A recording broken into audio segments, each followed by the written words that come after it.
Bushra be be تو ابھی بھی بہت اہم کردار ادا کر رہی ہیں. یس مثلا جیسے وہ سی ایم انیکسی سے ادھر پشاور میں سے کل رات کو بھی وہ بغیر گارڈز کے 2 مرتبہ گئی ہیں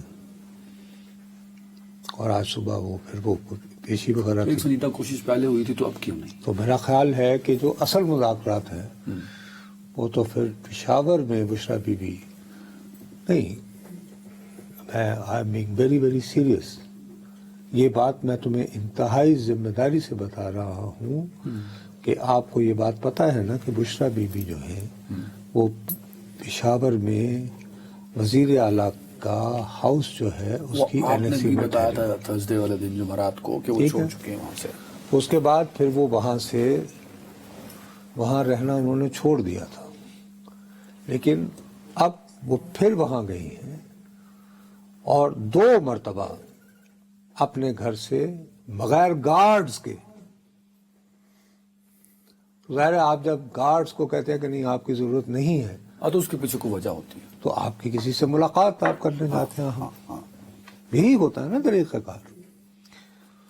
تو اگر میں یہ دیکھوں عرفان صدیقی صاحب کی بات سنوں تو ستہ خیرہ. تو اگر دوسری بات کہ یہ میرے پاس جو پکی خبر ہے بشریٰ بی بی کے بارے میں تو اس کا وہ مطلب معلوم کروں اس کی طرف جاؤں تو سوچنے پر مجبور ہوں اس کا مطلب کہ مذاکرات کسی اور سطح پہ ہو رہے ہیں. اس کا مطلب ہے نصرت جاوید میری بات تو صاحب مذاکرات 1 نہیں 2 ہو رہے ہیں. آپ یہ کلیم میں یہی پھر کہہ رہا ہوں نا پھر. اچھا اب اس لوپ میں نہ اس لوپ میں اس میں اس ملک کا وزیر دفاع نہیں ہے خواجہ آصف اور وہ یہ بات پبلکلی کہہ رہے ہیں. دونوں لوپ میں وہ نہیں ہے. ٹھیک ہو گئی بات. اچھا اب آ جاؤ مطالبات پہ. عرض یہ ہے کہ اگر سوال یہ اٹھتا ہے کہ 9 مئی کے واقعات کا تو ریپیٹڈ ایک پوزیشن ہے عمران خان صاحب کی وہ یہ کہ یہ فالس فلیگ آپریشن تھا. میرے لوگ تو تھے ہی نہیں اس میں تو وہ کس چیز کی معافی مانگی. تو آپ کو لگتا ہے کہ اب اگر مذاکرات ہو رہے ہیں تو اسٹیبلشمنٹ پیچھے ہٹی آپ کے مطابق آپ کے اندازے نہیں تمہاری خبر تم دیکھو آپ خبر کا ذکر کر رہے ہو. میرے خیال میں یہ مطالبہ آج بھی ایگزسٹ کرتا ہے ان مذاکرات میں جو دوسرے لیول پہ ہو رہے ہیں جس میں عرفان صدیقی شامل ہے. اس کے نتیجے میں انہیں کیا ملے گا پھر؟ عام معافی مل سکتی ہے. سارے نو چھاڑ دیتا جائے عام معافی. وہ جن کو یعنی ملٹری کورٹس نے سزائیں دی ہیں. ٹھیک ہے مطلب کورٹ میں اپیل تو ہے نا.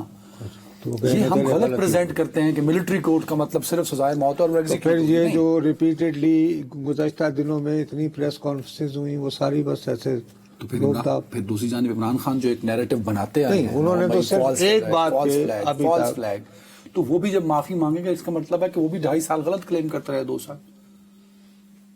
کچھ لے اور دے ہوتا نا مذاکرات میں. نہیں وہ یہ ون سائیڈڈ تو نہیں ہوتا. نہیں جیسے مثال کے طور پر آج انہوں نے جو صحافیوں کے ساتھ گفتگو کی ہے ان میں سے میرے تک یہ بات پہنچی ہے کہ انہوں نے یہ کہا ہے کہ فی الحال ہم نے یہ ڈراپ کر دیا ہے کیونکہ یہ بھی مطالبہ تھا نا 26ویں آئینی ترمیم.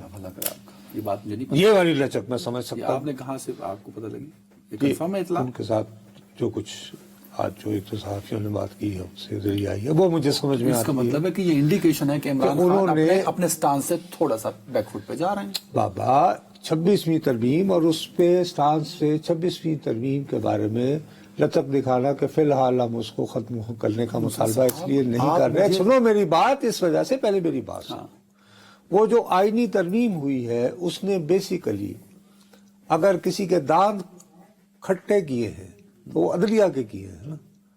تو عدلیہ کی آزادی کے لیے سب سے پہلا پتھر مارنا یا کھانا چاہیے تو وہ وکلاء کو چاہیے وہ احمد خان اینڈ گروپ کو چاہیے. درست ہے یا نہیں؟ ٹھیک ہے. اچھا جب وکلاء کی جانب سے اس جانب آواز ہی نہیں آئی اور اچھے خاصے وکلاء میں تھوڑی سی یہ ریس لگ گئی کہ کس کے چیمبر ان کے کتنے بندے کہاں ایڈجسٹ ہوں گے. پہلے سن لو نا بات. ٹھیک ہے. تو اس کے ہوتے ہوئے میں اگر سیاستدان ہوں ان کی جگہ تو میں کہوں یار فی الحال تو 26ویں ترمیم چھڈو جسوں ساڈی واری آئے گی نصیب دور کر لیں گے. ٹھیک ہے. اس پہ تو میں لچک دکھاؤں گا. فائن نہیں لیکن میں